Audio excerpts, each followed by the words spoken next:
好，第30條，佢話 The figure below shows the cumulative frequency polygons of the test score distribution x and y。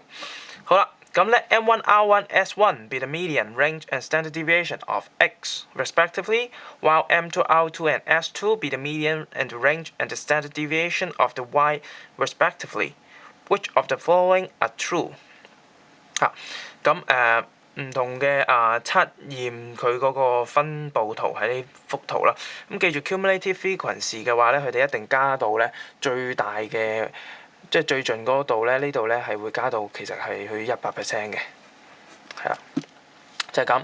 咁我哋睇翻啦。咁第一個 statement M1 大過 M2 嘅，咁 M1、M2 係咩咧？其實講緊就係個 median。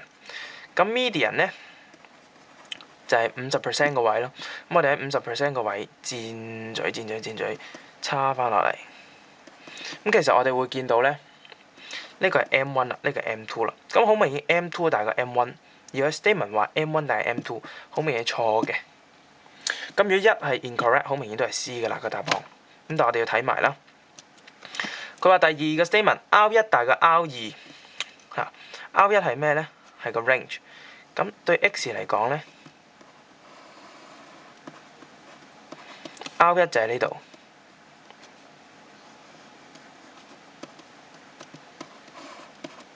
嚇，對呢個 Y 嚟講咧 ，R2 咧就喺呢度。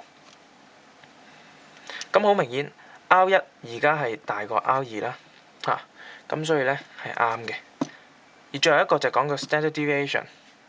嚇，因為其實咧，我哋如果個 range嚟講咧，其實我哋見到嗰個 R1 都係大過 R2，正路嚟講 S1 咧都會大過 S2 嘅。而再加上一點咧，就係咧，佢哋嘅 pattern 咧係升得好類似咁樣嘅 pattern 咁樣升嘅嚇，即係唔似有啲咩特別嘅 case 出現咗。